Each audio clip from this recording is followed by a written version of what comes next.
Hello भैया, good morning. आज जो है आज जामा में उसको यूनिवर्सिटी में आया, कतर यूनिवर्सिटी कॉलेज में। तो मैडम की लड़की बोलती है कि भाई 11 बज के यानी 30 मिनट पे घर से निकलूँ और कॉलेज में आ जाओ। मैं बोला ठीक है।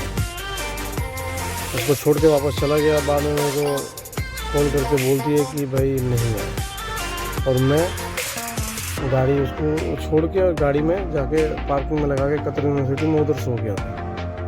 क्या करूँ भाई, इतना तकलीफ झेलने का क्या ज़रूरत है। एक तो आदमी रोज़ा रखा, फिर आना जाना मुसीबत। बड़ा बड़ा तंग कर रहे लोग भाई, क्या करेगा आप लोग, समझ से बाहर एकदम। मेरे को तो बहुत ज़्यादा तंग करते हैं लोग।